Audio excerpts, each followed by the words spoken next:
والصلاة والسلام على أشرف الأنبياء والمرسلين سيدنا ومولانا محمد وعلى آله وصحبه أجمعين. Amma ba'd. Alhamdulillah, hari ini kembali kita bisa hadir di majelis taklim kita dalam rangka mempelajari sirah atau sejarah hidup, perjalanan hidup Rasulullah Sallallahu Alaihi Wasallam. Salah satu daripada ilmu yang sangat penting untuk diketahui oleh orang Islam barataan. Karena kita kadang-kala menjadikan Rasulullah sebagai contoh teladan dengan sempurna, kecuali kita mengetahui kayak apa hidup Rasulullah. Nah, jadi insya Allah majelis kita ini, majelis yang membicarakan tentang kisah Rasulullah, itu adalah majelis tempat turunnya rahmat Allah yang sangat banyak insya Allah. Nah, karena disebutkan bahwasanya di satu majelis yang disebutkan kisah tentang wali-wali Allah, di situ turun rahmat yang sangat banyak.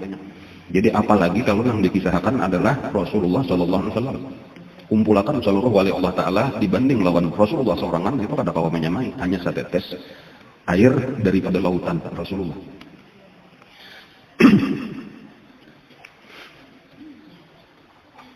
Nah, lalu tujuannya diantaranya yang penting kita mempelajari kisah Rasulullah itu adalah supaya tadi kita kawa mengambil pelajaran, supaya kita kawa contoh menerapkan di dalam kehidupan kita semampu-mampu kita.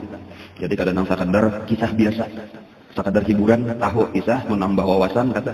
Tetapi ini kita sedang belajar kayak apa seharusnya kita hidup di dalam dunia, karena kita ini diulahkan Allah contoh teladan Nabi kita itu. Nah, jadi kadang mungkin kita kawa bujur hidup amun kada tahu sebanyak-banyaknya. Nah, diantaranya yang penting kita ketahui daripada kisah Rasulullah itu bahwa Rasulullah itu diutus oleh Allah ke muka bumi ini adalah tugas utamanya menyeru manusia kepada Allah. Jadi tugas Nabi nang ianya dah Allah mau utus dengan diturunkan Al-Quran kepada Nabi kita apa kan? Nabi kita dibangkitkan atau diutus dah. Gasan membawai manusia barataan kepada Allah. Ujar Allah di dalam Al-Quran, ya ayuhan Nabi, inna arsalnaka syahidan wa mubasysyiran wa nadhira wa da'iyan ilallah. Wa da'iyan ilallah. Menyeru manusia kepada Allah. Biiznihi, dengan izin daripada Allah. Sirajan munira. Jadi pelajarannya pertama adalah bagi kita sebagai umat sidin. Siapa tadi yang disaru oleh Rasulullah Pak? Berataan manusia. Nah, cuma ada nang masih, ada nang kada masih, ada nang hakon, ada nang kada hakon. Nah, lalu nang hakon-hakon nenek secara umum ngarannya orang beriman, orang Islam. Nah, menjawab artinya panggilan Rasulullah itu. Dan cuma sesudah kita menjawab panggilan Rasulullah dengan beriman kepada Rasulullah, dengan mengucap 2 kalimat syahadat, kita harus tahu tujuan kita kemana. Kadang asal masuk Islam aja dah, itu ditulis di KTP Islam, selesai aja sudah, ada. Atau kita mempelajari agama, lalu kita laksanakan apa yang disuruh, kita jauhin apa yang dilarang, bukan sekadar itu. Tetapi kita harus tahu bahwa tujuan kita mempelajari agama, lalu kayaknya kita menggawin yang disuruh, menjauhin yang dilarang, tujuan kita itu adalah supaya kita ini sebagaimana diseru Nabi tadi, Nabi menyeru kepada Allah. Jadi artinya tujuan kita adalah Allah. Jadi amal ibadah yang kita kerjakan itu adalah alat kita untuk menuju kepada Allah tadi. Jadi bahwa maksudnya kita itu ada tujuan di dalam hidup. Tujuan kita Allah. Nah, itu dulu karena Nabi menyeru kita kepada Allah. Nah, walaupun karena pagarangnya maksudnya menyeru kepada Allah, ya itu bisa jadi tafsirkan yaitu telah menyeru kepada ridhanya Allah. Atau menyeru kepada yang kita berdosa ini ampunan Allah, menyeru kepada surganya Allah, menyeru kepada rahmatnya Allah. Maksudnya ya itulah tadi arti menyeru kepada Allah. Dan cuma yang penting tadi kita ingatkan, Rasulullah diutus kamu ke bumi menyeru manusia kepada Allah. Bahwa Allah itu adalah tujuan hidup kita. Nah, kayak itulah karena sahabat-sahabat Nabi lah. Jadi sahabat-sahabat Nabi itu beriman kepada Nabi, berjuang bersama-sama Nabi. Nah, pagarang tujuannya tadi kepada nang diseru oleh Nabi, yaitu tujuannya Allah. Dan ini salah satu rahasia atau kunci daripada kesuksesan dakwah Rasulullah. Apabila orang nang menyeru kepada Allah, nang diseru pun siap untuk menuju kepada Allah, maka orang-orang itulah nang akan ditolong oleh Allah. Jadi kesuksesan Rasulullah dan sahabat-sahabatnya karena walaupun penuh dengan kesulitan, itu kesuksesannya, keberhasilannya itu kenapa? Karena pertolongan Allah. Kenapa maka mereka ditolong oleh Allah? Jawabannya karena mereka tujuannya adalah Allah. Nah, gitu. Ini supaya jadi pelajaran lawan kita ini terus berlaku ini sampai zaman kita ini sampai hari kiamat. Nah, kadang-kadang orang kada ingat lagi, kayak itu kada ingat lagi bahwa tujuan itu kepada Allah. Lalu banyak tak paling tujuan kita lain. Yang seperti tujuan orang dunia misalnya. Itu sudah lain, itu bukan dunia. Tujuan kita bukan mencari dunia. Nah, jadi kita mau ulah contoh Rasulullah, tujuan kita adalah Allah. Karena Rasulullah membawa orang kepada Allah. Ini penting untuk terus diingat-ingatkan. Karena inilah kunci keberhasilan, kunci kebahagiaan dunia akhirat. Karena di zaman Nabi sendiri, nah walaupun ada banyak, itu ada sudah orang-orang mentah salah tujuan itu ada. Artinya masuk Islam bukan tujuannya Allah. Ada, itu dipadahkan oleh Nabi. Nah, jadi zaman Nabi aja ada, apalagi nang zaman wahyu ini, nang jauh daripada zaman Nabi, makanya penting untuk kita ingat-ingatkan. Sebahagian daripada manusia, itu tujuannya adalah dunia. Jadi misal di dalam hadis setelah itu disebutkan oleh Nabi kita, innamal a'malu binniyat wa innamal likulli imrin ma nawa, faman kanat hijratuhu ila Allah wa rasulihi fa hijratuhu ila Allah wa rasulihi, faman kanat hijratuhu lidunyan tusibuha aw imra'atin yankihuha fa hijratuhu ila ma hajara ilaih. Kama qala sallallahu alaihi wasallam. Ujar Nabi, barang siapa berhijrah, sesungguhnya amal itu sesuai dengan niatnya, dan tiap-tiap orang akan mendapatkan apa yang diniatkannya. Maka barang siapa berhijrah kepada Allah dan Rasulnya, maka hijrahnya kepada Allah dan Rasulnya. Dan barang siapa hijrahnya itu untuk mendapatkan dunia atau untuk menikahi perempuan yang dicintainya, maka hijrahnya adalah kepada apa yang diniatkannya. Itu satu pelajaran bagi kita tadi, satu kesimpulan. Ada sebahagian, walaupun mungkin sebahagian kecil kayak itu, nah salah niat dan dinyatakan oleh Nabi, ditagur. Peringatkan jangan sampai tujuan nikah masuk Islam, membantu Nabi, berjuang bersama Nabi, berhijrah bersama Nabi, tujuan hendak mencari dunia. Jangan itu salah. Jangan dinyatakan itu rugi. Karena wa innamal likulli imrin ma nawa. Orang yang lihatnya dunia sekadar karena dapat dunia. Bahkan tadi ada disebutkan oleh Nabi, ada seseorang yang umpat lawan Nabi berhijrah ke Madinah karena cinta kepada seseorang perempuan. Lalu bibiniannya nih, kekasihnya ini hijrah sudah ke Madinah lawan Nabi. Padahal kan ingin hijrah itu, tetapi karena ayamnya di Madinah, umpat juga ke Madinah. Nah, lalu ini ditakur. Nah, walaupun Nabi tidak menyambut orangnya, kan cuma ada. Jadi maksudnya sampai kepada kita inilah penting untuk kita terus membujurkan niat kita. Jika kita ini kan mulai tugas kita inilah mengikuti dakwah Rasulullah, ini kita bagi 3 macam aja. Mutabaah kepada Nabi itu kita bagi kepada 3 secara garis besar. Pertama, kita menuntut ilmu. Yang kedua, kita mengamalkan ilmu yang kita tuntut.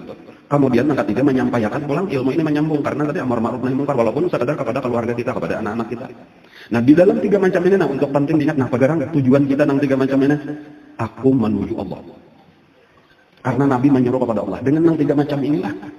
Jadi kalau kita mengaji misalnya atau sekolah, nah pegarang tujuan mengaji, nah tujuan sekolah, aku hendak berparak lawan Allah, aku hendak mendapat ridhonya Allah, aku hendak disayangi oleh Allah, dan seterusnya punya Allah Ta'ala tadi bang, itulah niat nang bujur.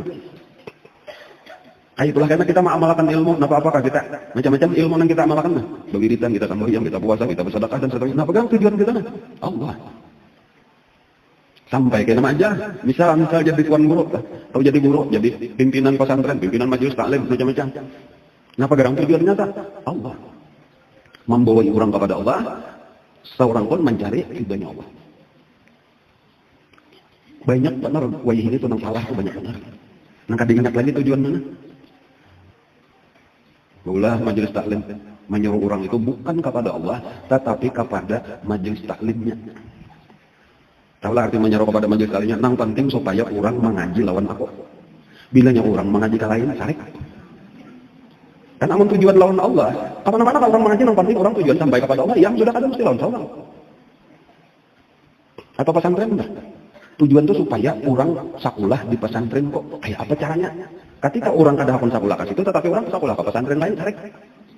Berarti bukan Allah tujuannya, tetapi pesantrennya. Jadi kesimpulannya banyak orang-orang yang tujuannya majelis taklimnya bukan Allah. Ada yang tujuannya pesantrennya, sakulahannya, ada lagi mazhabnya, ada lagi tarikatnya. Sama aja enggak kayak apa? Orang supaya masuk tarikat sebanyak-banyaknya tarikatnya, nilainya masuk ke tarikat lain, tarik.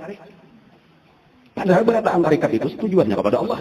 Jadi jika dakwah itu umum aja yang penting supaya manusia ini hakul menuju kepada Allah. Masalahnya mengaji lawan siapa-siapakah? Ini hendak mazhab apakah? Asal bujur. Nah itu yang perlu diingat-ingatkan dah. Bila nyata diingat tadi, ya kita tanpa sadar bahwa tujuan kita bukan lagi Allah, tetapi diri kita. Kemuliaan kita, kehormatan kita. Dan di sini syaitan masuk mudah benar. Dan disinilah sulitnya bilangnya orang kada baguru.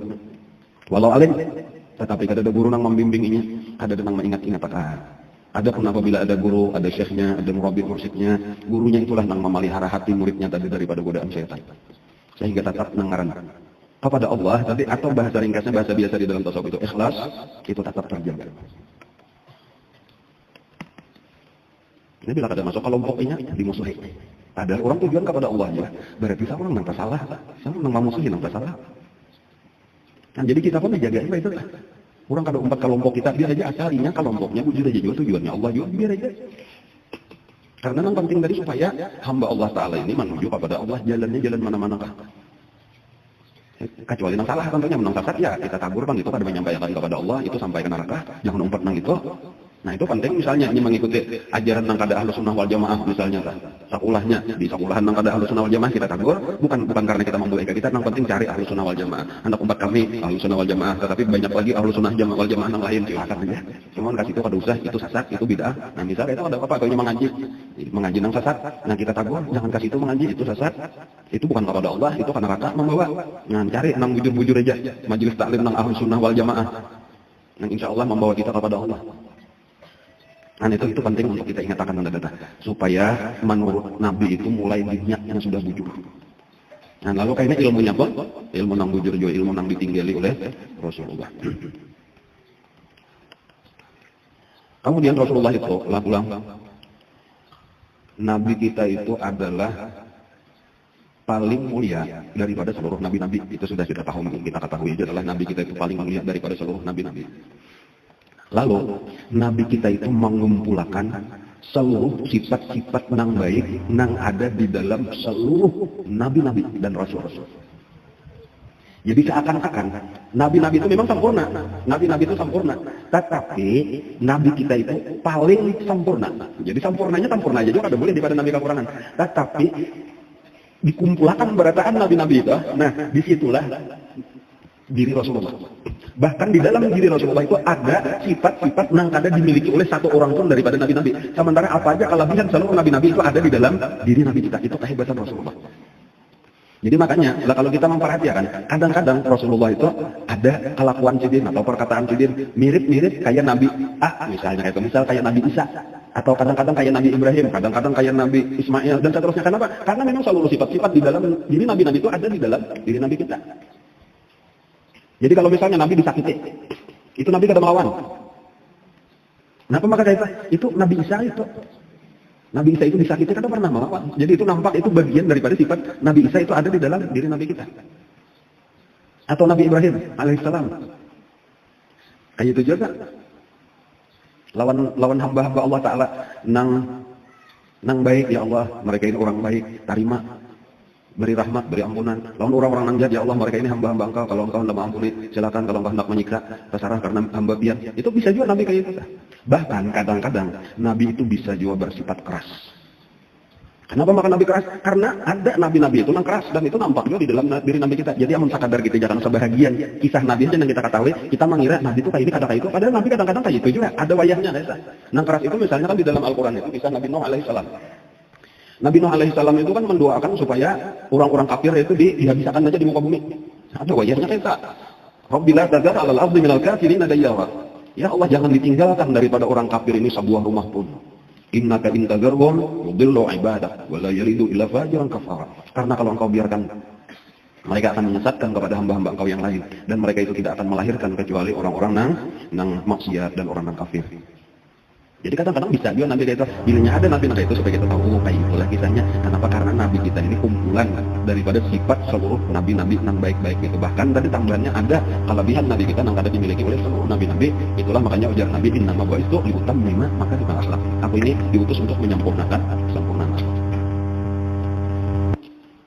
Pernah Nabi kita lah diundang oleh tetangga, walaupun tetangganya tetangga jahat. Seluruh tetangga Nabi jahat. Nah, kalau kita ini kan beberapa palihan aja bahan adalah sebahagian tuh ada nang jahat, ada nang baik juga, cuma ada nang kada baik lawan kita. Kalau Nabi bang, saya boleh ingat rumah Nabi ini jahat. Nang di muka kada baik, nang belakang kada baik, nang di kiri kada baik, di kanan kada baik, itulah lawan Nabi. Jadi dianggap musuh-musuh Nabi itu sakuliling rumah Nabi. Jadi betul bakumpaknya itu menyakiti Nabi. Kan gitu. Kan cuma pada waktu Arum menyaru juga tapi lawan Nabi nya ya, cara beretaan.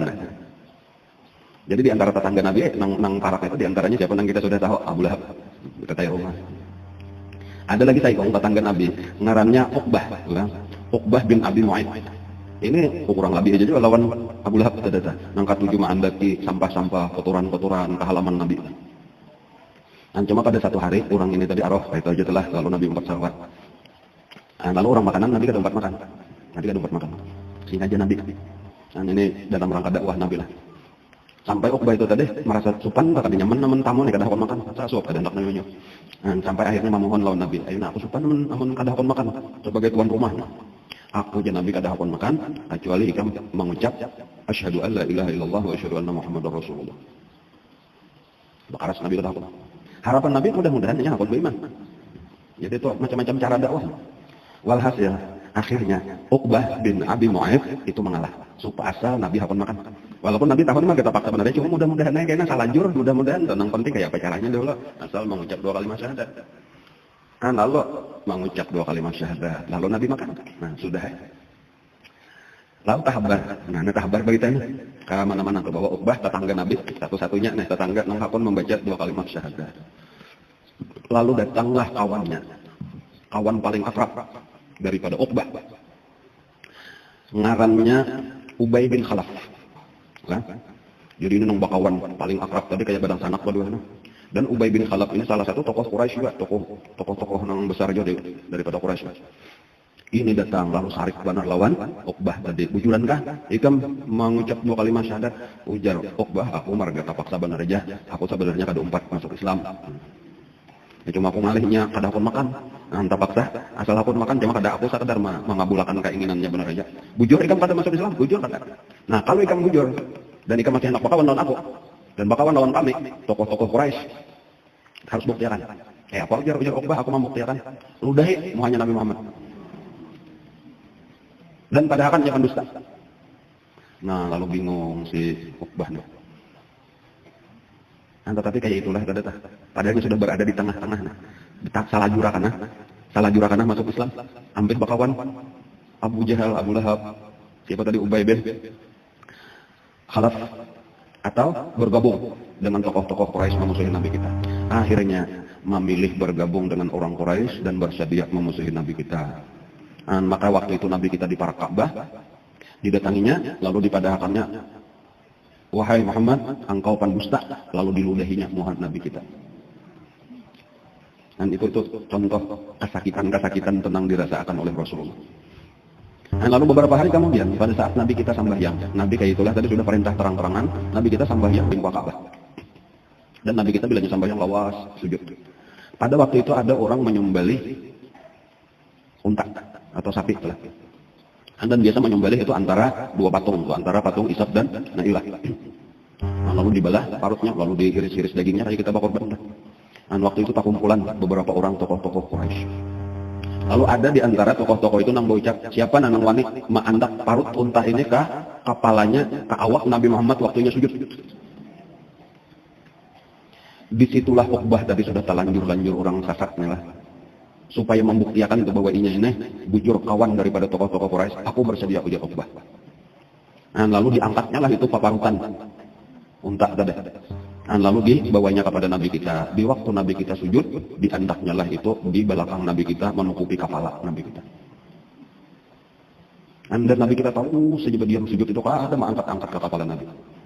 Lalu Uqbah berbulik menuju kawanannya tadi sambil tertawa. Berataan tatawaan nang dalam riwayat itu sampai taguyang-guyang awaknya kalucuan nang jaga bahasa itu sampai sakit parut. Pikir menawakan Nabi kita artinya pemandangan nang lucu luar biasa. Dan pada saat itulah Siti Fatimah nang satu-satunya nang membela Nabi kita masih kekanak-kanakan halus 6 atau 7 tahun itu Siti Fatimah. Ya sekitar itulah, sekitar 6 tahunan. Sambil menangis Siti Fatimah itu mengangkat tiakan. Diangkat tiakan oleh Siti Fatimah itu nang ngaran umur 6 tahun. Parut unta saling membanyakan misinya. Dan bagaimana sampai habis diangkat oleh Siti Fatimah hanyar Nabi kita bangkit daripada sujud. Lalu Nabi kita juga sudah bangkit itu masih nang darah-darah penuh kotoran dari Nabi kita. Lalu Nabi berparak lawan tokoh-tokoh Quraisy nang lagi masih takawaan aja lagi melihat Nabi rigat awaknya. Disitulah Nabi mengangkat tangan, Nabi berdoa. Dan jadi di sini orang zalim Itu dikabulkan Allah doanya, dan ada wayahnya Nabi kita mendoakan kecelakaan kepada orang zalim. Disitulah Nabi mengangkat tangan berdoa dan didengar oleh orang-orang Quraisy. Ujar Nabi kita, Allahumma alaika bi Uqbah ibn Mu'aid, Allahumma alaika bi Amr ibn Hisham, Allahumma alaika bi Utbah bin Rabi'ah, Allahumma alaika bi Syaibah bin Rabi'ah, Allahumma alaika bin Walid ibn Rabi'ah. Maksudnya itu, ya nang kalau jar guru orang-orang menang menzalimi kita, serahkan lawan Allah. Ya Allah, ini orang-orang nang menyakiti ulun serahkan lawan pian, jatuh kita. Nang asalnya tatawa itu tadi langsung ranai sunyi ketakutan lawan doa Nabi. Padahal Nabi kada ada nang siksa bunuh, kada ada. Ya Allah, ini orang-orang nang menyakiti ulun serahkan lawan pian. Dan itu paling keras doa Nabi itu. Dan itulah tadi nang menimbulkan ketakutan kayak apa ini, kena berhadapan lawan Allah langsung. 7 orang yang didoakan Nabi itu, ujar rawi, ujar nang meriwayatkan kisah, 7 orang itu atau 7-nya kayaknya mati di perang Uhud. Dan hampir habis tokoh Quraisy itu di perang Uhud. Nah, kalinya perang Badar, di perang Badar. Perang yang pertama-tama itu habis Abu Jahal mati di situ. Uqbah bin Ibnu Mu'aid mati di situ. Utbah bin Rabi'ah, Syaibah bin Rabi'ah udah banding. Termasuk Umayyah bin Khalaf. Itu tokoh-tokoh nang utama daripada Quraisy.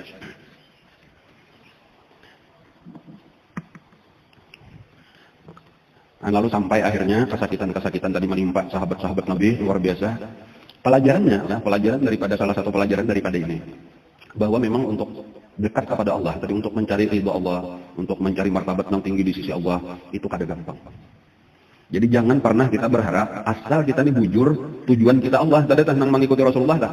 Lalu hendak nyaman aja, lancar aja urusan. Jangan pernah berpikir kayak itu. Larang pang nang kita cari ini, larang surga, nang kita cari derajat nang tinggi di sisi Allah. Jadi perjuangannya panjang. Kalau itu tadi peristiwa tadi Nabi nang diandaki kotoran unta tadi, parut unta tadi itu tahun ke-6, nggak kurang lebih tahun ke-6 itu. Daripada kenabian, maksudnya adalah tahun ke-6 daripada kenabian. Tahun ke-13 Nabi hijrah kan berarti 7 tahun. Imba itu tahun kedua daripada hijrah, hanya terjadi perang Badar. Jadi 9 tahun hanya dikabulkan Allah itu. Jadi kadang belaluan dah, walaupun Allah mengabulkan doa orang nang dizalimi itu dikabulkan Allah, tetapi ternyata Nabi kita 9 tahun kemudian hanya dihancurkan. Bahkan kalau kisah Nabi Musa kan lawan Firaun itu 40 tahun. Sesudah Nabi Musa mendoakan supaya Firaun dan tentaranya itu dihancurkan Allah, itu dikabulkan Allah, diterima sudah doa Nabi Musa, itu 40 tahun kemudian baru ditenggelamkan Firaun di Laut Merah. Nah, jadi artinya perjuangan itu panjang. Perjuangan kita itu panjang seumur hidup. Bahkan orang mempelajari kisah Nabi sampai tuntung itu kada ada istirahat Nabi itu di dalam hidup. Nah, tuntung perjuangan, tuntung Al-Quran diturunkan, selesai tugas Nabi, itu langsung wafat saja. Walaupun di akhir-akhir umur itu ditawari Nabi, ini tuntung sudah perjuangan ikam nih, berhasil, sudah agama, sudah seluruh Arab, sudah Islam. Sudah dikuasai. Sekarang ikam hendak menikmati. Hendak menikmati nih, bersenang-senang jaga kayu pegawai itu pensiun. Nah, tinggal menerima gaji buta aja lagi, hendaklah. Dan terserah ikam, sampai hari kiamat sekalipun ini kan hendak mati, silakan. Nyamannya aja lagi. Kada aja nanti aku tuntung tugas, aku hendak mulik aja sudah. Ar-Rafiq al-A'la. Itu nanti kita, karena memang kayak itulah. Orang bujur kepada Allah tuh nang dicari lawan Allah tadi, supaya kenapa lagi tugas di sinilah kita berusaha untuk dekat kepada Allah. Habis tugas mati aja lagi. Kekasih mana dong sudah. Nah, enggak itu tak. Nah, ini pelajaran juga kita nih, supaya jangan berpikir hendak nyaman-nyaman di dunia ini, hidup itu adalah perjuangan. Dan dalam rangka kita takarruf kepada Allah tadi, kita mencari ridha Allah. Dan Nabi kita ini adalah contoh kita, bukan yang lain-lain. Amin kita canggih orang kafir. Nang di dunia ini bercari gesan benyaman-nyaman, bercari gesan bersenang-senang, sesat kita. Wa in tuti aktsara man fil ardi yudilluka an sabilillah. Kalau kalian mengikuti orang yang kebanyakan di muka bumi menyesatkan dari jalan Allah, kada sampai kepada Allah kita. Kan sementara kita tadi hendak sampai kepada Allah. Jadi supaya kita mengingat-ingat pelajaran sejarahnya kayak ini, supaya kita ingat itu Nabi kita hidup nih perjuangan dengan harta, dengan nyawa sekalipun tadi tenaga, waktu, pikiran, habis gesan mencari kepada Allah Taala ini. Nah, puncak daripada kesakitan Nabi kita itu, yaitu ketika kita bicara sedikit sekilas pada pengajian yang lalu itu, sampai Nabi diboikot, kada boleh berhubungan lagi dengan orang Quraisy. Jadi Bani Hashim, Bani Muthalib, ini pembela Rasulullah, itu yang melindungi Rasulullah, itu pun diboikot juga beratan, termasuk seluruh orang Islam yang ada di Makkah. Orang Islam zaman itu pada waktu itu sekitar 150 orang. Di apa ngarannya, di Habasyah lah, Ethiopia lah. 80, kurang lebih 83 persisnya. Di Makkah 70. Nah, jadi 70 inilah yang ada di Makkah. Inilah yang disakiti luar biasa oleh orang-orang Quraisy, dikapalai oleh Abu Jahal. Dan Abu Jahal lah nang usulakan tadi supaya diboikot. Jangan boleh lagi ditukari barang dagangannya, jangan dijuali apapun termasuk bahan pokok, bahan makanan. Kalau boleh dipandiri, jangan dirawat. Bilanya memandiri jangan disahuti. Jangan hakun kawin, jangan bibiniannya jangan hakun dikawini, lelakiannya jangan diterima, bilanya muka itu.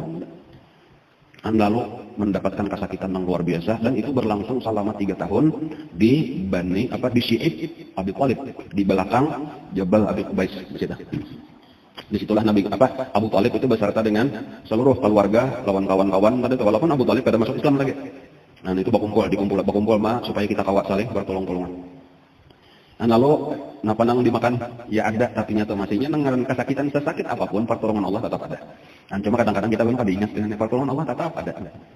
Cuma bantu cangangi sakitnya, aja kada ingat pertolongan Allah tuh ada aja. Aja kayak makanan tadi walau sakit sampai kelaparan cuma kan ada aja masanya makanan tadi antaranya bantuan walau daripada orang kafir sendiri, tetapi nang merasa prihatin. Perhatian karena di antaranya ada hubungan keluarga. Di antaranya nang rajin mengirim itu adalah ngarannya Hakim Ibnu Huzam. Itu orang kafir rajin mengirimi makanan secara sembunyi-sembunyi, terutama di malam hari, tengah malam lewat mengirimi unta diandaki di belakangnya itu bahan-bahan pokok. Nah, lalu kayaknya dibawa ke sebelah gunung namanya, ada arah Syi'ib Abi Thalib ke jalan gunung sebelah, jalan Hajiat kita di higa tuh di higa Tawar Zamzam itu dah ada jalan itu dah. Nah itu udah tahun besarnya itu ada salah gunung itu dah. Jadi dipukul kayak untanya buka kan itu, jadi sampai tak sebelah. Jadi kawan makanan cuma ya 2-3 hari lah habis pulang kan, cuma kan ada pulang nang lain cuma Hakim bin Huzam itu. Hakim bin Huzam berarti lah bin Khuwailid berarti kamanakan daripada Siti Khadijah. Berarti Huzamnya itu berobati melawan Siti Khadijah. Itu namanya pernah pada satu malam Hakim bin Huzam itu membawa unta dan Abu Jahal sudah curiga. Mendengar dirinya ngalih benar kita menyembunyikan rahasia ini, ngalih benar ada aja yang menyampaikan, ada aja yang tahu. Walhasil sudah dimata-matai aja oleh Abu Jahal. Dan pada satu malam ketika Hakim bin Huzam ini menonton unta nang hibak lawan bahan makanan di belakangnya itu sudah disampuk oleh Abu Jahal. Hakim, kita kemana? Barang aja anak, barang aja Hakim bin Huzam. Ikam itu mesti enak mantare orang nang Nabi Muhammad lawan kawan-kawan itu. Sarah aku aja ampun kuda. Ada boleh? Ada aja apa? Ampun kuda sarah aku aja kan. Pokoknya kalau boleh. Oh, ditahan. Oh, Abu Jahal itu tengah malam aku aja enggak asal menahan nang kata ini bantuan. Lalu datang seseorang, orang kafir juga pulang tokoh Quraisy juga. Cuma saingan daripada Abu Jahalnya. Di Makkah itu ada rajanya, ada gubernurnya, ada masing-masing kepala suku ini bersaing mencari pengaruh. Jadi salah satu yang paling berminat hendak berkuasa itu Abu Jahal. Hendak benar tuh supaya jangan jadi paharatnya lah di antara barataan. Walaupun pada saat itu yang paling dihormati orang masih Abu Thalib. Abu Thalib itu masih dihormati orang karena ini keturunan paling mulia daripada Bani Hashim ini, walaupun sama-sama Quraisy. Karena ini mewarisi daripada Abdul Muthalib. Abdul Muthalib itu kisah nang menggali sumur Zamzam. Anak daripada Hashim. Hashim nang kuitan Abdul Muthalib itu nang pertama-tama berhubungan lawan raja Syria. Lalu ada perdagangan nang Rihlatas Syita wa Shaif itu kan kisahnya tuh. Jadi ini dasar tokoh-tokoh nang pembuka kemakmuran di Makkah tuh. Hashim itu tadi. Sampai Hashim itu kawin dengan orang yang paling mulia di Madinah, Bani Najjar, kan kisah namanya Abdul Muthalib kan sudah ada dalam kada salah lah, masih ingat kah kadang.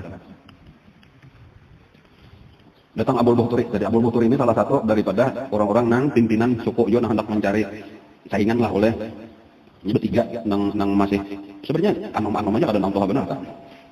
Nang masing-masing hendak mencari pengkalangannya taring aja kan untuk melanto ya Abu Jahal, Abul Bukhturi, kemudian kan ada Muqim bin Adi. Itu 3 orang. Ada pun yang lain-lain sudah senior terdahulu lagi, itu nongka kayak Al-Walid ibn Mughirah itu sudah tua. Lalu Abu Bukhturi inilah yang membela lawan Hakim. Ada apa ini? Ada apa? Jaga kita. Ini hendak mengatari bubuhan Muhammad dan kularang ada boleh. Hakim kan berhak kularang ini aja. Ampunnya juga ada boleh gitu Abu Jahal. Akhirnya bakal lahir antara Abu Bukhturi lawan Abu Jahal.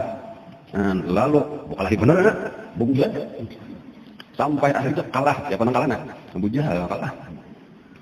Jadi sakti jur ngaran siapa tadi? Abul Bukhturi.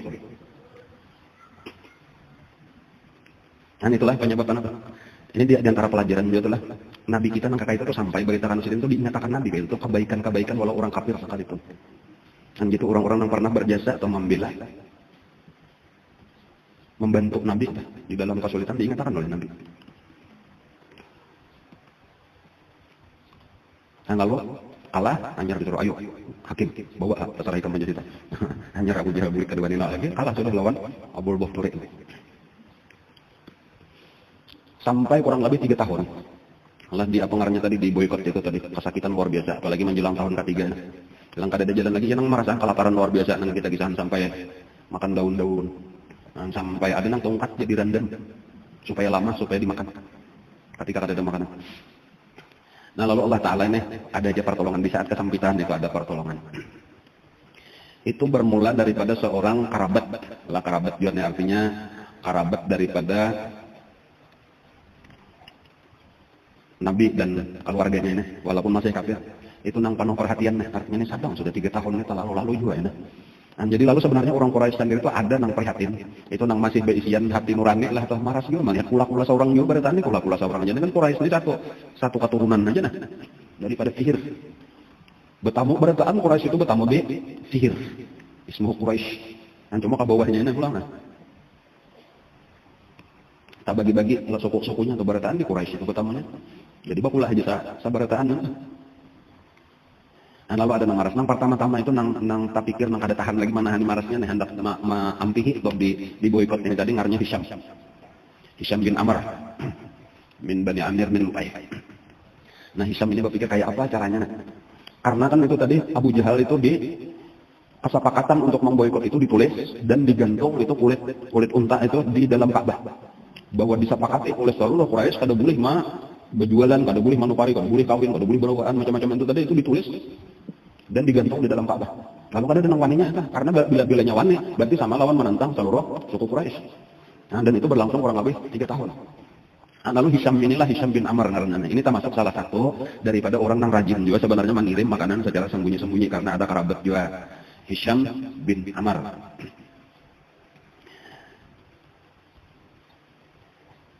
Lalu berpikir tadi kayak apa caranya, lalu mendatangi aja sudah. Aku seorang kan sanggup juga. Nah, terpaksa mencari dukungan. Lalu nang didatangi oleh Hisham itu ngarannya Zuhair. Nah, jadi Hisham bin Amr itu mendatangi Zuhair bin Abi Umayyah Al-Makhzumi. Zuhair ini hubungannya lawan Nabi kita mamanya. Jadi kebanyakan itu hubungan pihak mama. Jadi kalau abah hubungan Quraisy nang kafir cuma dari segi mama atau nang kayak tadi siapa ngarannya Hakim bin Huzam tadi kan dari Siti Khadijah raitnya kayaknya. Dan adapun Zuhair itu mamanya ngarannya Atikah. Atikah itu anak daripada Abdul Muthalib juga. Nah, lalu Hisham mendatangi Zuhair. Nah, lalu kata-kata Hisham itu kayak ini, wah Hisham, ikam ini makan nyaman, minum nyaman, pakaian bagus, guring nyaman. Sementara memarina ikam itu nah kekurangan makanan, kelaparan, kehausan, kada ada perlindungan. Nyaman aja lah ikam makan. Adalah ikam tapi kira kan bahwa di sini kita ini sedang berbuat zalim kepada keluarga kita seorang. Ujar Zuhair, aku tapi kira juga cuma apa daya, kita ini kada ada daya apa-apa. Ada yang mendukung ikam ujar Hisham, ada yang mendukung ikam menikam hendak membebasakan itu, menyelamatkan keluarga ikam. Siapa ujar anak? Ujar Zuhair, aku. Membuka anunya, artinya bukan sekadar menyentuh mengatok hati benar aja, tapi sebenarnya mengajak, ayo kita usahakan ya untuk membebasakan yang sedang diboykot ini. Ujar Zuhair, ada kalah kita berduaan aja kada mampu melawan seluruh orang Makkah. Kau lah kita berduaan, apalagi tokoh-tokoh Quraisy paling banyak kan. Cari kawan lagi yang lain dukungan. Nah kayak gitu. Lalu pulang Hisham kada Hashim lah. Hisham bin Amr ini mendatangi Mut'im bin Adi. Nah, inilah Mut'im bin Adi ini orang ketiga artinya. Ada juga hitam juga belum dah Mut'im nih. Dan termasuk ini tadi orang kita tadi Mut'im bin Adi ini salah satu daripada orang yang sedang mencari pengaruh juga di Mekah. Nah, menyaingi Abu Jahal, menyaingi Abul Bakhturi. Lalu didatangi. Sama aja kandiran Hisham nah kayak itu aja. Ikam keluarga ikam banyak di dalam Syi'ib Abi Thalib itu nah. Sedang kelaparan, sedang kehausan, pakaiannya sudah cumpang-camping karena awal lagi berganti. Sementara ikam nyaman. Adalah ikam merasa maras. Iya maras ya. Adalah keinginan hendak menolong, ada cuma aku kada kawan. Ada yang menolong ikam. Nah, gitu. Siapa ujar Mut'im bin Adi. Aku berduaan ada lagi anak menolong. Siapa? Zuhair. Bertiga. Asa dikitan, majalah bertiga. Ada kawal lagi kita melawan. Cari lagi nang keempat. Nah, gitu. Lalu tulaklah pada Abul Bukhturi. Hisyam mendatangi Abul Bukhturi karena kita tahu sudah pernah Abul Bukhturi ini membela tadi orang yang hendak menyampaikan makanan. Berarti ini termasuk orang yang bersimpati juga pernah menampiling Abu Jahal. Sampai tarabah Abu Jahal tampilingnya. Nah, berarti ini masuk orang sakti juga nih. Nah, lalu didatangilah Abul Bukhturi, dipanggiri dan bersedia juga Abul Bukhturi. Cuma ujar Abul Bukhturi, masih kurang lagi kita berempat kada kawa kita melawan tokoh Quraisy saling banyakan apalagi ini berpengaruh sama lawan seluruh Makkah. Cari lagi yang lain. Nah, lalu tulak pulang didatangi lagi satu orang ngarannya Zum'ah. Zum'ah Ibnu Aswad, Ibnu Muttalib, Ibnu Asad. Jadi berlima. Kalau kita mengatakan ngarannya ya berlima saja. Pertama Hisyam bin Amr, kemudian Zuhair Ibnu Abi Umayyah, kemudian Mut'im bin Adi, kemudian Abul Bukhturi Ibnu Hisyam, kemudian Zum'ah Ibnu Aswad. Nah, lalu 5 orang ini berkumpul pada satu malam rapat. Kayak apa caranya kita ini hendak membantu keluarga kita yang sedang diboikot dan sedang kesakitan luar biasa. Dan rapatnya itu jauh di luar kota, di luar kota Makkah. Nah, naik ke atas gunung Bihajun namanya. Ya, di Hajun itu arak ujun di ini tah. Di Hujun atau Hajun sebenarnya kayak tah. Ya, di ada pagunungan tah. Subelahnya itu Wala. Sekitar situ tah. Bayangkan itu orang bisa ke Makkah atau di situ atau Hujun karena di situ. Biasa apa hotel di situ terakhir tadi rasanya hotel di situ tah di Arab situ tah. Hujun. Nah, lalu rapat dan pembicaraan diatur pembicaraan. Kayak apa caranya kita. Nah, walhasil sudah dapat kesepakatan ujar Abul Bukhturi. Kayak ini. Alhasil sudah dapat. Nah, lalu kita besokan kita berkumpulan bertamu karena kita di Ka'bah di Masjidil Haram. Karena di situ biasalah kumpulan orang-orang tokoh-tokoh Quraisy. Jadi ketika besokan sudah makin banyak orangnya, itu nang pertama-tama Zuhair datang. Lalu Zuhair itu tawaf di sekeliling Ka'bah 7 kali. Ini beritaan orang kafir tawaf juga di situ. Orang Islam tawaf juga karena itu tawaf sa'i itu ibadah nang ada mulai zaman Nabi Ibrahim. Jadi itu sudah ibadah biasa, itu bukan bagian orang Islam aja tawaf. Jadi Zuhair itu tawaf 7 keliling. Nah, imbanya sudah tuntung tawaf 7 keliling, lalu ia memerakit manusia nang banyak di situ. Ada orang berkumpulan di Masjidil Haram itu diparakinya. Lalu ia berucap, ujarnya, wahai orang Makkah, kita ini nyaman makan, kita ini nyaman minum, kita ini sakahandak berpakaian, sakahandak berbelanja, sakahandak kawin. Sementara itu Banu Hashim, Banu Muttalib dan keluarga kita itu menunggu kematiannya aja lagi. 3 tahun sudah mereka itu kada kawa berbelanja, kada kawa berhubungan. Apakah kita ini senang hati kita dengan keadaan mereka ini? Nah, lalu manusia orang yang mendengar itu sebenarnya tak bagi 2. Ada yang perhatiannya kayak Abu Jahal, biar mati itu. Ada juga tapi masih ada perasaan gila kasihan. Sudah tak bagi 2. Ujar Zuhair, kalau aku sendiri, aku akan berusaha mati-matian sampai sahifah, artinya piagam yang ada di dalam Ka'bah itu mesti dihancur. Kayak apapun caranya itu mesti dihancur, dan aku kada berhenti berusaha. Sekalinya dibuncuk ada Abu Jahal Sambagai. Tahulah Sambagai. Langsung berdiri Abu Jahal. Kazabta aja Abu Jahal. Dusta engkau. Barataan orang Quraisy ini menyepakati. Jadi kada boleh ini dihancur.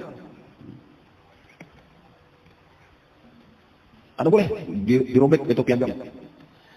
Tiba-tiba, ini tadi kan bintangan namanya, di tengah. Tiba-tiba muncullah seseorang, ngarannya Zum'ah, tapi dari pihak lain datang, dari Rukun Hajar Aswad, datang jalan muncul sebelah, datang Zum'ah. Bujur itu siapa tadi ngarannya? Zuhair. Ini bukan kesepakatan kita berataan. Ini rekayasa. Kami kan sepakat. Aku kata itu dirobek aja sudah. Orang-orang Quraisy ini kada berataan mau tuju itu tokoh-tokohnya aja nang kada tuju, Abu Jahal dan kawan-kawan. Nyasah Abu Jahal pulang memarakin ini. Dusta ujar Abu Jahal. Ini berataan tokoh-tokoh ini berkumpulan sudah kita rapat ini kada bisa dirubah. Soalnya datang pulang di rukun. Diraki sebelah situ pulang datang pulang.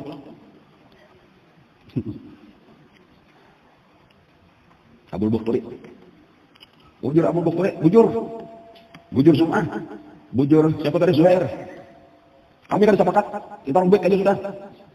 Ada kesalahan Abu Jahal, buka pulang ke sebelah. Jangan aku ini rambutnya aja. Datang pulang dari rukun nang sebelah. Siapa pulang? Mut'im bin Abi.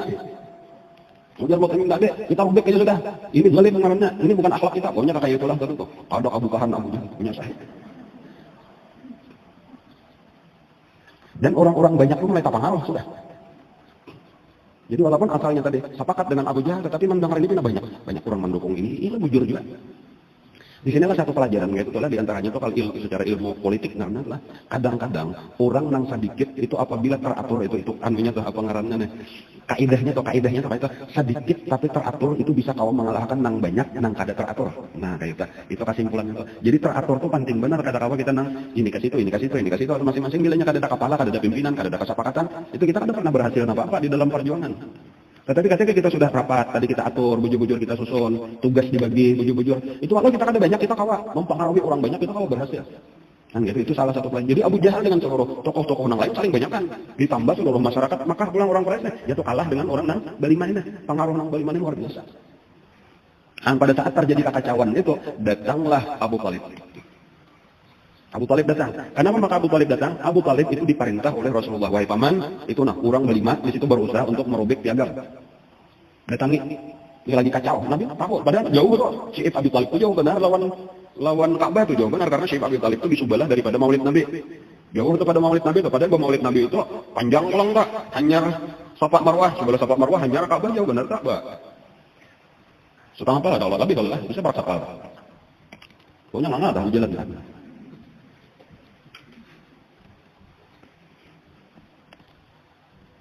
Datang Abu Thalib, ujar Abu Thalib, aku dipadahkan oleh kemenakanku Muhammad bahwasanya piagamnya itu sudah dihancur oleh Allah melewati aneh-aneh rayap ngaranna rayap. Itu tanda bahwa Allah memang menghendaki pemboikotan itu berakhir. Nah kayak gitu. Jadi makin bingung pulang orang tadi ini bahwa antara Abu Jahal lawan nang Baliman, yang ini datang pulang dengan satu berita nang lain. Lalu ujar nang Baliman ini kita lihat kalau memang bujur itu sudah hancur berarti datar memang harus berhenti. Aku ujar orang bertahan. Ujar Abu Jahal bilanya masih kada hancur, tetap pada boleh deh. Bilanya kada hancur berarti itu dusta Muhammad. Tetap kita langsung akan lanjut lagi pemboikotan kada boleh sampai. Aku ujar orang banyak. Lalu dibukalah pintu Ka'bah, diperiksa sekalinya dasar bujur, itu sudah habis dimakan rayap kecuali tulisan-tulisan ngaran Allah. Jadi seperti keatasan benar itu tulisannya Bismikallahumma. Itu kata-kata itu ada dimakan rayap, tetapi nang perjanjian hari ini, mulai hari ini dan seterusnya waktu tidak terbatas, tidak bagi seluruh orang Quraisy tidak boleh berjual beli dengan Bani Hashim dan Bani Muthalib, tidak boleh kawin dengan mereka, tidak boleh dikawinkan dengan mereka dan seterusnya. Itu bertahan habis. Lalu terbuktilah dan sudah perjanjian tadi kesepakatan mulai saat itu dibubarkanlah tadi apa ngarannya pemboikotan kada lagi bebas sudah keluarga Nabi dan seluruh orang Islam itu untuk kembali ke rumah masing-masing kemudian berjual beli sebagaimana biasa. Anta buting ke lapangan udah. Tapi bukan berarti habis kada tetap aja dimusuhi tetap aja lagi tetap aja. Nabi kita pun kada pernah berubah juga, Nabi kita kada pernah mundur. Inilah juga pulang adalah apabila ini satu pelajaran kita kaitkan dengan pembicaraan pertama tadi. Apabila tujuan orang Allah, tujuan Allah tadi itu salah satunya tadi orang yang ikhlas. Kan kesimpulannya tuh orang yang tujuan Allah itu adalah orang yang ikhlas. Itu diantara cirinya. Kalau ujar guru, kalau bahasa guru, orang ikhlas itu cirinya jadi istiqomah. Artinya itu ada pernah mundur. Terus maju terus.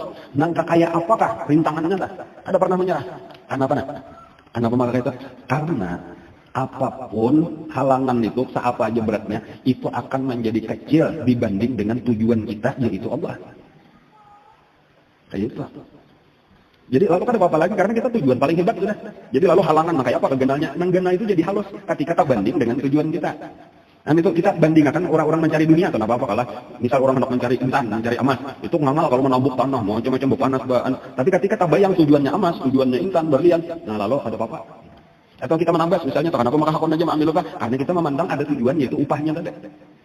Nah, tetapi ketika misalnya gawiannya kada membadai, lawan upahnya kita mundur belakuan upah, ngalah namun kali upahnya saja saja. Tetapi ketika tujuannya Allah, itu kada dan kaum halangi. Jadi itu salah satu ciri, lalu kita kaum mengingat kesimpulan apabila orang berjuang karena Allah, dan tujuannya Allah, itu kada pernah mundur, kada mati, kada sampai. Asal bujur. Adapun nang kancang-kancang pamulaan, tapi karena di tengah-tengah ampe dingin aja. Itu ada tuh salah niatnya apa tujuannya lah. Seperti misalnya ngondok bola acara apa, lalu orang pindah kada banyak mendukung ampe. Kenapa maka ampe? Oh berarti tujuannya supaya didukung. Supaya diikuti orang. Amun tujuan kita bukan itu orang hendak mendukung, hendak ada kayaknya aku hendak menuju kepada Allah. Jika kayak model pakuleh itu sedikitannya pakuleh kita murid kita sedikit kenang empat pengikut kada perdule. Makanya nabi-nabi itu ada nang saikong sampai kamati. Ada seorang nabi sampai kamati cuma saikong pengikutnya. Nabi Nuh itu umur 950 tahun. Itu 80 hingganya pengikutnya. 950 tahun pengikutnya cuma 80 orang. 100 tahun saikong kada sampai. Tatap aja kada mati kada sampai. Nabi kita tadi lumayan Pak, berapa tahun tadi? 6 tahun. Bahkan ditambah 10 tahun jadinya tuh mulai nangkat tahun ke-7 itu masuk di boykot tadi. 3 tahun berarti sampai tahun ke-10 daripada kenabian itu jumlah pengikut Nabi sekitar 150 orang. 10 tahun berdakwah 150 aja.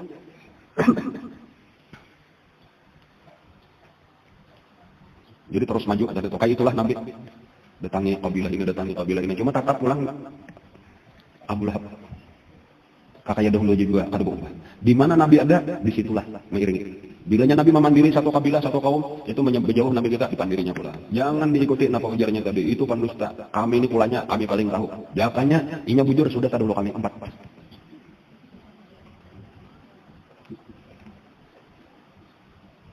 Ada saya pulang, ada satu tokoh juga, adalah salah satu tokoh. Suhail bin Amr. Suhail bin Amr itu orang paling hebat pidato. Jadi ini yang paling salah satu nang mempengaruhi dengan pidatonya itu mempengaruhi orang banyak di mana-mana ada orang banyak tapi pidatonya berlawanan lawan Nabi. Jadi memadahkan, menjelek-jelekakan, menjahat-jahatkan Nabi kita. Namanya Suhail bin Amr. Itu tokoh nang kelebihannya tadi dibilang ahli pidato. Kalau sudah ceramah itu kayak nang Singapura tadi bang itu luar biasa menarik pembicaraannya. Tetapi menjahat-jahatkan, jelek-jelekakan agama Islam. Makanya sampai itu waktu ditawar itu di salah satu peperangan atau di perang Badar, itu Sayyidina Umar minta izin untuk menatap kilatnya. Jadi Sayyidina Umar, ini wahai Rasulullah provokator, ya ini nangjar orang provokator tuh ya ini kemana-mana nih menyebarkan fitnah. Izinkan ulun menatap kilatnya supaya ampe jadi pandir. Ujar Sayyidina Umar kayak itu sifat Sayyidina. Jangan Nabi jangan, biarkan aja ditabus oleh keluarganya, kan ditabus ke tawanan-tawanan. Siapa tahu Nabi satu saatnya bermanfaat karena lidahnya itu akan menolong kita. Dan bujur itu karena terjadi tadi. Jadi Suhail itu karena akhirnya masuk Islam, walaupun tadilah di Fathu Makkah. Atau kayak Hisham bin Amr tadi itu habisnya masuk Islam. Hisham bin Amr, walaupun tadi masuk Islam. Nang tadi, nggak tahu kalau Hisham bin Amr tadi nang mengumpulkan berlima tadi tak apalanya nang mengumpulkan berlima.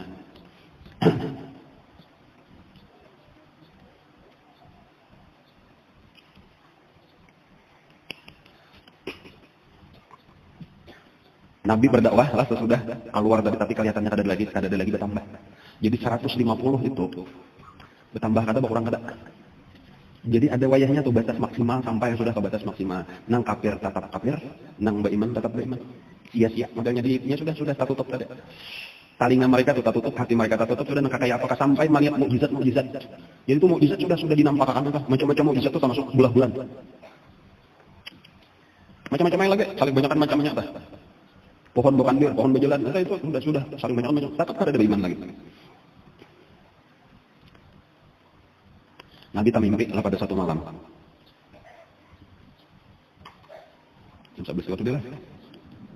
Nabi tak mimpi pada satu malam. Melihat pohon-pohon korma. Lalu di situ memancar cahaya. Keluar dari salah-salah pohon korma tadi sampai ke langit cahaya. Lalu itu ditafsirkan oleh Nabi bahwa cahaya itu adalah Islam. Islam itu akan memancar. Ini berita gembiranya lah dengan Nabi kita ke seluruh dunia. Tetapi bukan melewati Mekah, tetapi melewati daerah nang banyak pohon kurma. Nah, itu. Lalu Nabi berpikir, nang banyak pohon kormanya ada 2. Pertama, nang Parak, ngarannya Taif. Nang kedua, Madinah, Yathrib waktu itu, tapi jauh. Itulah salah satu penyebab kenapa Nabi kita keluar dari Mekah menuju Taif. Berjalan batis. Tujuan Nabi berdakwah di kota Taif, mudahan orang-orang Taif menerima. Dan supaya karena dari Taif lah akan disebarkan agama Islam. Sementara di Habasyah itu kada mungkin terjadi. Kenapa? Karena Raja Habasyah walaupun mengizinkan orang Islam di situ untuk hidup, tetapi dilarang untuk menyebarkan agamanya. Jadi kada mungkin. Dan memang di Habasyah ada pohon korma, ada banyak pohon korma kayak di situ. Dan itulah maka Nabi itulah berjalan batis dari Makkah ke Mina, Musdalifah, Arafah, terus ke Taif. Nah itu aja. Kan bayangkan aja seorang oleh terus sejak ke Taif jalan situ, artinya tah jalan situ ke Taif. Kadang nang jalan Hudaybiyah, kadangnya jalan Hudaybiyah itu harusnya tuh ke Jeddah. Bani Sa'ad di situ tuh, ya Halimatus Sa'diyah tuh kalau itu. Ada ke Taif jalan anak itu jalan Arafah. Walhasil Nabi kita berjalan batis lumayan jauh. 60 ada bang kira-kira. Dan bayangan tuh berdua aja lawan anak angkat kesayangan Nabi Zaid bin Harithah. Jalan batis. Nah, lalu Nabi sampailah ringkasnya di kota Taif. Tidak ada satu orang pun yang melihat di kota Taif itu orang-orang yang berpengaruh itu berataan didatangi oleh Nabi. Dan bahkan di tengah pasar Taif itu Nabi membaca ayat Quran, membawai orang Taif. Dalam satu riwayat itu 10 hari Nabi kita keliling di Taif itu, didatangi Nabi di mana-mana ada tokoh-tokohnya. Bahkan ada yang menyebutkan itu sampai sebulan Nabi kita di Taif itu berdakwah. Tetapi kadada nang beriman walau saiko. Bahkan akhirnya ketika sudah 10 hari atau dalam satu riwayat tadi sebulan, itu ada 3 tokoh yang paling utama dan 3 tokoh ini bertiga bading. Ini nang mengkhawatirkan kalau kayaknya kalau lawasan. Ada nang beriman. Lalu bersepakat bertiga badingnya. Kita usir saja sudah. Sampai ini berdiam di Taif. Lalu dikumpulkan orang-orang supahat, ngarannya orang-orang gila, orang-orang bungol. Lalu disuruh mengusir. Dan disitulah Nabi kita nang diusir berdua baris, dibentuknya itu 2 baris. Nang ini usir Nabi kita diarak, Nabi kita keluar Taif sambil ditawaki. Saban kalian Nabi mengangkat batis itu mesti tawak, angkat batis sampai batis Nabi kita berdarah. Dan satu-satunya yang melindungi Nabi ini yang ada keawakan itu Zaid bin Harithah. Zaid bin Harithah itu sampai ke kepala berdarah, muka berdarah. Melindungi supaya batu itu jangan kena Nabi. Cuma tetap anak.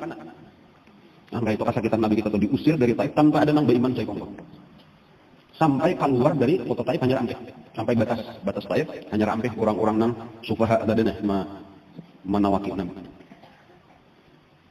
Jadi di batis Nabi itu aja darah tadi karena batu luka berdarah. Itu sebelum sampai ke tanah itu dipusut oleh Nabi, disapuakan ke batis sidin seorang supaya darahnya jangan sampai titik ke tanah. Kenapa? Karena bilanya darah Nabi itu titik ke tanah itu langsung kota Taif itu akan dihancur oleh Allah. Jadi kayak itu ulang akhlak Nabi timbul kan. Ya tuh lawan orang nang jahat ini Nabi kan hendak anak. Jadi terus Nabi kita disitulah Nabi kita tuh jaka kayak orang istilah merasakan nangaran sabatang kara. Sabatang kara bujur-bujur kada lagi. Mekah itu sudah mengusir, menolak. Datang ke Taif, sekalinya di Taif pun diusir orang. Dan lalu Nabi kita di tengah perjalanan itu tadi dengan kesakitan itu tadi ada melihat satu kebun kurma di luar kota Taif, lalu duduklah bernaung di pohon kurma itu. Di bawah pohon itu berdua lawan Zaid bin Harithah. Ternyata kebun kurma itu milik daripada tokoh Quraisy berdua bading. Ngarannya Utbah ibnu Rabi'ah lawan Syaibah ibnu Rabi'ah. Jadi ini salah 2 orang tokoh. Utbah ibnu Rabi'ah itu iya nang dahulu pernah mungkin ulun kisahkan. Nang diutus oleh orang Quraisy untuk memandiri Nabi, menawari ikamnya hendak jadi raja, kami siap maulah asal ampih berdakwah, ikam hendak sugih, kami beri harta, kami siap menjurungnya, ikam hendak bini, nang paling langkar kami cariakan, gitu macam-macam sampai menyai kami dimargakan jin dan sebagainya, kami siap mencariakan dokter, tabib, gitu. Dan cuma ditolak oleh Nabi kita. Nah itu Utbah. Jadinya ada baisian kebun kurma di luar kota Mekah, Parak lawan Taif. Dan di situ Nabi singgah. Dan tahu-tahu ternyata Utbah lawan Syaibah itu ada di kebun kurma itu. Dan melihat lawan Nabi kita nih, duduk di situ dan tahu itu Nabi Muhammad. Nang kebetulan ini sedang liburan benar aja. Jadi nang menunggui kebun kurmanya itu ada. Dan ada seorang budak. Nang menunggui ngaran budaknya itu Adas. Adas. Jadi Adas itu salah satu karena itu bersejarah itu ngaran Adas dah. Adas itu budak benar aja tetapi terkenal itu Adas. Hanya kalau ini lapian mulai Mekah karena kata itu di tengah Arab itu kan ada masjid itu namanya Masjid Adas. Nah, di sekitar situ tuh Nabi singgah.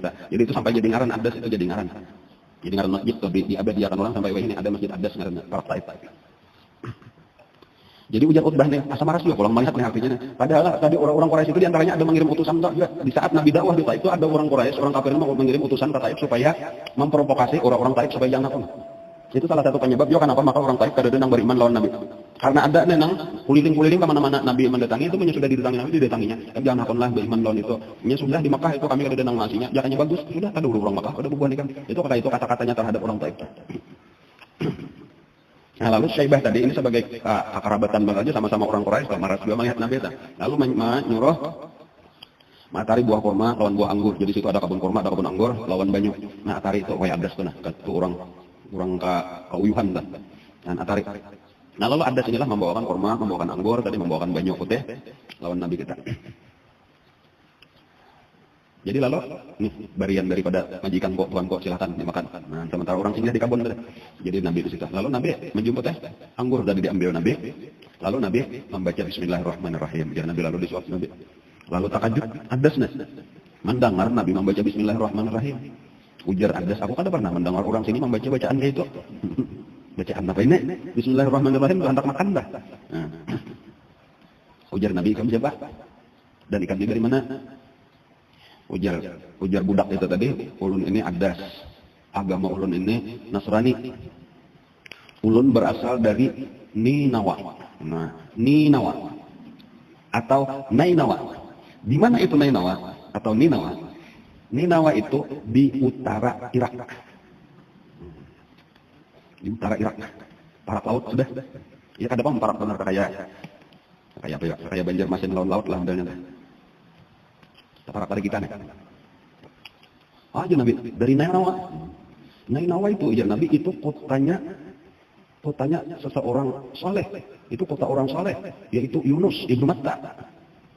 Itu kotanya orang saleh yaitu Yunus ibnu Matta. Adas nang makin takjub. Hah, ujar Adas. Dia tahu Nainawa. Nainawa itu kada terkenal. Coba dia mungkin hanya mendengar kalau Nainawa. Nainawa itu bukan satu kota nang terkenal. Di Irak aja orang banyak yang kada tahu, apalagi sampai ke Taif, sampai ke Makkah. Apalagi Yunus ibnu Matta. Itu orang Nainawa aja, ujar Adas itu kada sampai 10 nang tahu siapa itu Yunus ibnu Matta. Orang-orang Nainawa seorang, kenapa bakal pian tahu? Kan ajaib banget. Ujar Nabi kita, Yunus ibnu Matta itu saudaraku. Inya Nabi, aku Nabi. Jadi kami saling berkenalan aja. Nah, disitulah takajub benar Adas itu. Lalu izinkan ujar Adas ulun maragap pian, mencium kepala pian, mencium tangan pian, mencium batis pian. Dan lalu diragapnya Rasulullah, diciumnya kepala Nabi, diciumnya kedua belah tangan Nabi, diciumnya kedua belah batis Nabi. Dan dalam satu riwayat mengucap 2 kalimat syahadat. Utbah lawan Syaibah memperhatikan dari jauh. Nahi kamam ujar Utbah. Nahi kamam. Bahasa apa kamu lah. Ini maaf aja nih lah, walaupun ini bahasa Arab kami itu cuma bacaan bahasa Arabnya dan nggak mengerti jadi terpaksa diulah bahasa kita. Nah kamu aja. Salah aku menyuruh ingin tadi. Cagar kau tadi tak ada menyampaikan aja, sekalinya malah beriman dah bisa mana. Lalu dikawal, ada sini. Kenapa? Maka ikan sampai mencium kepalanya, mencium tangannya, mencium batisnya. Ujar, Adas. Orang itu Nabi. Dan sepantasnya lah sudah kita kayak itu lawan seorang Nabi. Ujar, Utbah. Jangan hakun mengumpatinya. Tetaplah dengan agama ikam. Agama ikam itu lebih baik daripada agamanya. Mesarikkan. Lalu Nabi kita berjauh. Teruslah Nabi kita. Sambung ada. Tarusan tadi kita. Ini banyak lagi kisahnya. Enggak di kita saja kita Nabi berjalan. Tadi kita pulang lah. Sampai di satu tempat. Ngarannya Nakhlah. Nah, jadi antara Taif lawan Makkah juga pulang tuh. Ada ngarannya Nakhlah. Duduk Nabi kita istirahat pulang di situ. Nabi kita membaca Quran. Pada waktu Nabi kita membaca Quran, ternyata di situ ada lagi tarabangan barak situ. Nah, orang tarabangan. Jin. Jin itu terabang. Jin. Nah, mendengar Nabi membaca Quran lalu turunan jin ini tadi beparak. bakulil. Cuma Nabi jangan melihat Zaid bin Harithah pada melihat yang rakaannya Nabi membaca Quran. Lalu akhirnya mereka itu tertarik dengan bacaan Quran. Dan mereka memeluk agama Islam. Nah, jadi di antara hiburan biasa Nabi, hiburannya walaupun manusia kada ada beriman, sekalinya mulai disabarakan Allah melewati jin pulang. Nah, jin ini berasal dari daerah ngarannya Nasibin atau Nusaibin. Jadi ada yang membaca tulisannya itu Bang non sat ya ba. Ya non. Nasibin. Di mana Nasibin? Nasibin itu para lawan Ninawa. Di utara Irak. Ninawa. Jadi di situ ada Ninawa, di situ ada Nasibin. Sungainya di situ ngarannya Dajlah. Sebelahnya lagi sungai Furat. Oh, asal membayangkan itu ada laut ngarannya Laut Tengah, atau Laut Kulzum. Sebelahnya lagi Laut Hitam. Nah, betul Turki itu. 9, jinnya itu 9. Lalu nang 9 ini bulik ke mana? Ke Nasibin. Berdakwah di Nasibin. Nah, jadi jin sekali aja mengaji. Alim tapi sudah karena mereka itu ujar atau memeluk agama Yahudi asalnya pengikut Nabi Musa. Nah, lalu beriman kepada Nabi kita, lalu berdakwah, dan itu ketika Nabi kena sampai ke Mekah, ini kisah akan datang, tapi nilai insya Allah minggu depan, dan seterusnya. Itu karena datang kembali, itu Nabi kita, ketika di Mekah itu mengadakan perjanjian bertemu kembali, dan saat nangka 2 kali, pertemuan kedua itu Nabi kita bukan dengan Zaid bin Harithah, tetapi lawan Abdullah ibn Mas'ud. Karena Abdullah ibn Mas'ud ini ada meriwayatkan di dalam hadis, bahwa Sidin umpat lawan Nabi kita, pertemuan nangka 2 dengan jin daripada Nusaibin atau Nasibin tadi, 300 orang jin datang. Nah, jadi nang bersambilan ini berdakwah, kan Nasibin itu berhasil membawa Islamakan 300 orang dan ke-300 ini hendak menjadi sahabat Nabi. Lalu mereka datang. Nyaman aja Bang Jim dari Tarabang aja kadang alih anak. Jadi walau jauh benar tuh dari Irak tuh juga benar. Nah, lalu datangan itu 300 dan bertemunya di Masjid Jin. Wah ini. Nah, jadi makanya ada Masjid Jin. Jadi Masjid Jin itu pertemuan kedua sabujurannya ada. Masjid Jin ngarannya. Parak benar lawan Mu'ala. Nah, jadi bila nyata apa kisah Masjid Jin. Nah, ya Bang tadi disitulah itu Ibnu Mas'ud di sebarang jalan modelnya adalah ada masjid Sajarah ngarannya. Nabi kita di Masjid Jin sudah parak Mu'ala kita. Kita ada yang di sini ujar Nabi kita jangan berparak aku. Aku ada acara sorangan. Nabi di situ tadi lalu bertangan jin. Itu tapi anehnya Abdullah ibnu Mas'ud itu kawannya. Mau ujar Abdullah ibnu Mas'ud kamu kena. 300 itu orang hibak itu ada kawan bilang rapat makhluk saja jin. Aneh itu Islam. Salah satunya juga nang menghibur Nabi. Ya nang walaupun sudah terdahulu belum disahkan itu masuk Islam pada kurang lebih di zaman itulah sebenarnya masuk Islam Tufail bin Amr ad-Daus dari suku Daus. Ya, sudah kita itulah. Nah itu Tufail itu dari mana? Dari Yaman. Dari suku Daus. Nah salah satu karena nang beriman kepadanya itu adalah nang umpat masuk Islam itu adalah Abu Hurairah radhiyallahu anhu. Nah itu jadi kesimpulannya apa? Walaupun tadi di Mekah itu sudah tutup, ada lagi nang hakon berimannya, termasuk di Taif tadi sekalinya ada nang berhasil juga, tetapi tetap aja ada dakwah itu jalan. Nah jadi walau jaga kita orang berma ada hakon lagi mengajinya orang luar kena nang dibukakan Allah Taala. Nah lalu diantaranya jin tadi nang beriman lawan orang-orang dari Yaman nang beriman. Bahkan ada juga di situ salah satunya karena Abu Musa al-Asy'ari itu pun dari Yaman juga dari suku Asy'ar karena ada ini suku Daus. Nah, insya Allah karena akan datang kita sambung pulang banyak lagi pengalaman. Salah satunya itu karena adalah wafatnya Abu Thalib, wafatnya Siti Khadijah dan peristiwa Isra wal Mi'raj Nabi kita sallallahu alaihi wasallam. Insya Allah karena pada kesempatan yang akan datang kita akan membicarakan itu. Kemudian ada pengumuman 2 buting lah. Pertama, insya Allah mulai hari ini kita pembukaan dulu, tetapi ini akan berlangsung lama. Ulun akan membangun pondok pesantren sambungan daripada yang ada saat ini ada madrasah ibtidaiyah ngarannya nyata. Insya Allah kita sambung karena dengan sanawiyah kita sambung dengan aliyah putri. Jadi kan insya Allah di sini kesan khusus anak-anak kita nang di Binian ini pondok pesantren penting benar kesan pendidikan kekanak-kanakan kita ini. Karena di Binian ini adalah jadi ibu rumah tangga yang Allah nantinya akan membimbing anak-anaknya membina rumah tangganya. Penting pendidikan ala Rasulullah ini, pendidikan Islam nih bujur-bujur itu nang insya Allah merencanakan. Dan walaupun ini masih 2 tahun hanya kelas 2 nang ada nih cuma julun kata kerasaan. Insya Allah 4 tahun lagi taman-tamannya dan itu sudah harus siap. Jadi makanya ulun merencanakan mulai saat ini sedang sudah kita mempersiapkan untuk pembangunan pondok pesantren tingkat sanawiyah aliyah sambungan, bahkan untuk awaliyahnya aja ternyata kada cukup. Jadi sama lampa mulaannya adalah ulun mau ulah 6 kelas. Julun mengaran sanawiyah ibtidaiyah itu 6 kelas. Sekalinya tahun pertama berapa kan? 3 kelas. Tinggal separuh aja lagi. Tahun kedua itu berapa? 4 kelas. 7 sudah ada banyak lagi. Ada tahun tahun ketiga ini berapa ulang? Jadi 6 kelas luar kata mayunya aja. Jadi untuk ibtidaiyahnya aja berapa puluh kelas, karena itu belum sanawiyah belum lagi. Jadi rencana mulai saat ini dan insya Allah kurang lebih setahunan menjelang kita mencariakan dana gasan tanahnya, kurang lebih ada berapa hektar sudah itu di Tukare. Kemudian karena 3 tahun berikutnya kita akan membangun, insya Allah mudah panjang umur banyak aja kayak. Nah, harapan ulun tadi insya Allah karena tamat kelas 6 itu sudah siap sambungan sanawiyahnya dan aliyahnya khusus untuk bimbingan. Ada pun lelakian sudah ada aja, kita ada Minhajul Abidin itu nang khusus agama, ataupun namanya hendak nang betapi campur umum itu ada Al-Baladul Amin itu pondok pesantren ulun juga. Nah lalu nang pertama ini tadi untuk tanah, ini ulun memberi kesempatan aja siapa anak umpat, cuma pada hari ini aja nih lah, terus panjang waktunya ini karena tanahnya luas. Nang ulun perkirakan minimal kita akan menjual itu atau kita melelang gitu lah, itu sekitar 4 hektar.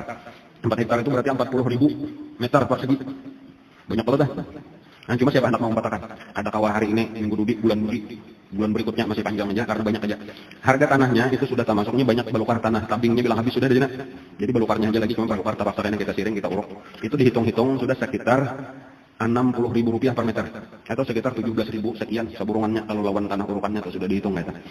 Jadi maksud ulun karena siapa hendak membutakan adalah ya banyak barang dulu kita. Ulun sendiri mudah-mudahan dapat rezeki juga, hendak juga beramal jariah gitu kan. Jadi siapa nang hendak sametirnya mau membutakan bisa mulai minggu kainak bisa sudah.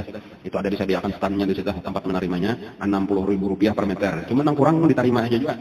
Misal aku hendak setengah meter 30.000, hendak saparapat meter 15.000. Hendak sekilan segi 4 2.000. Ada aja tahunya ketarakin aja dah. Walhasil untuk saat ini pertama ini dulu kita mengumpulkan dana tadi gesan menukar tanah dulu. Nang ulun perkirakan minimal kena 4 hektar. Nah, dihitung-hitung tadi gesan bangunan dan rencananya masih panjang, sekitar 4 tahun setengah lagi lah kurang lebih tuh. Jadi cuma ulun menargetkan ulun kemudian 1 tahun tuntung tanah, kemudian sisa 3 tahun setengahnya itu kena bangunannya pula. Dan cuma dibuka mulai hari ini insyaallah. Nah, jadi hari pertama pengajian sesudah hari raya dan insyaallah ya kayak niatan tadi, niatan kita apa?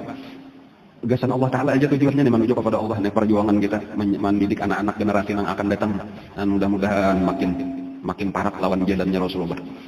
Sehingga insya Allah ada jauh-jauh lagi. Jadi ulun aja nang bakorban anak sekolahkan ke jauh, minanto sekolahkan ke jauh. Kayaknya banyak bulikan, ini mah kita ulahkan pondoknya di sini. Nah, lalu kayak malah jadi anak-anak kita kadang alih lagi kita ke jauh. Ya tolong doa aja anak ulun mudah-mudahan tahan. Mudah-mudahan tahan. Tuntung sudah sekolahnya tuntung, masih diminta majar lagi masih kuliah. Nah, mudah-mudahan menuntung gitu. Jadi ada nang masih sekolah, ada nang sudah kuliah, ada nang sudah S2 insyaallah masuk nah. Mudah-mudahan kalian kalau mau nyambung memimpin pesantren khususnya gesan di Binian. Harapan kita tadi kada lain adalah mudah-mudahan kita mendapatkan ridha Allah Subhanahu wa taala. Mudah-mudahan dosa kita diampuni, mudah-mudahan karena kita dikumpulkan Allah di dalam surganya bersama dengan Rasulullah kekasih kita amin ya rabbal alamin. Kemudian pengumuman yang kedua yang para ingat kepada kawan-kawan aja nih khusus di lingkungan Kapuh dan sekitarnya ini mencor itu gesan tingkat 2 di ME itu insyaallah mulai hari Selasa mulai jam 8. Jadi kakawanan nang para sini itu diminta nang anak ada awor gotong royong mencor mulai besokan sampai malam kira-kira, jadi mulai pagi Selasa sampai Rabu 2 hari lagi esoknya, jadi esok Senin hari Selasa. Adapun bimbingannya nang ada awor bisa juga menangani pemasak di warung amal entah. Mudah-mudahan seluruh acara kita, niatan kita, rencana kita dilancarkan oleh Allah Subhanahu wa taala, rezeki kita diluaskan oleh Allah taala. Amin ya rabbal alamin. Al-Fatihah. Iyyaka na'budu wa iyyaka nasta'in. Shiratal mustaqim, shiratal ladzina an'amta 'alaihim ghairil maghdubi 'alaihim waladdallin. Amin ya rabbal alamin.